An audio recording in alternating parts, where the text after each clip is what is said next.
Дорогие друзья, канал «Домашняя кухня» с Аллой приветствует вас.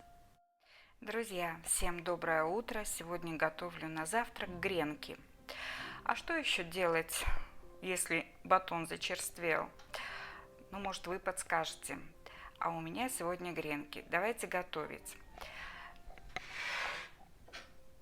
Вот тут у меня яйцо и капелька, что называется, на кончике ножа соли.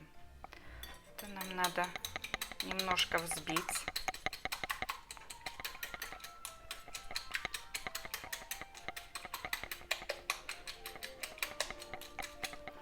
Яйцо взбила. Добавлю чайную ложку сахара. Опять собьем все.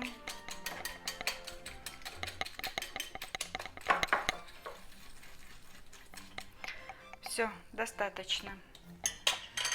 Теперь вольем молока. Ну, где-то 100 миллилитров. И опять это все размешаем.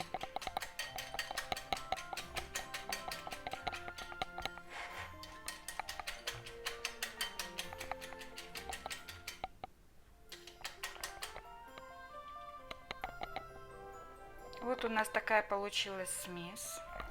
И теперь я каждый кусочек буду обмакивать в эту смесь и выкладывать на сковородку. Сковороду я уже поставила. Сейчас включу нагрев. Нагрев пока будет средний, на 7. Масло налила немного, так, чтобы покрыть сковороду. Распределю его по всей сковороде, чтобы каждый кусочек равномерно прожаривался. Друзья, каждый кусочек вот так вот я обмакнула в смесь яично-молочную. Теперь буду выкладывать на сковородку.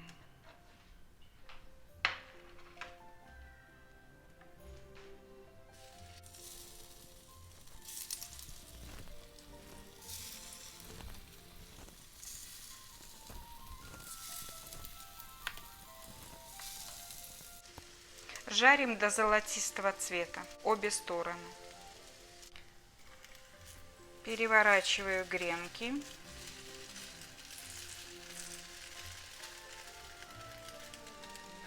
Удобно это делать вилочкой.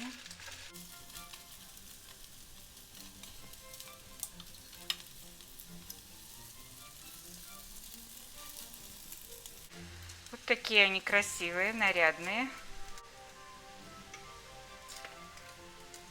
Вот уже одна греночка готова, пожарилась. В середине как-то они всегда быстрее жарятся. Выкладываю гренки на тарелочку. И даю им немного остыть. Друзья, теперь гренки необходимо посыпать сахаром.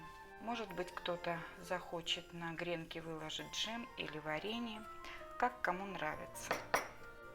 Друзья, ну вот, любимое блюдо с детства моей семьей, мной и моим братом, когда мама готовила нам вот такой завтрак.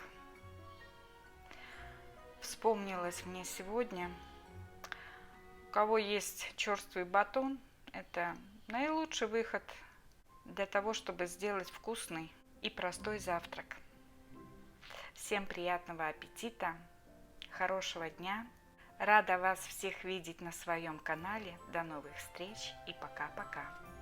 Дорогие друзья, спасибо вам за подписку на канал, за лайки и комментарии.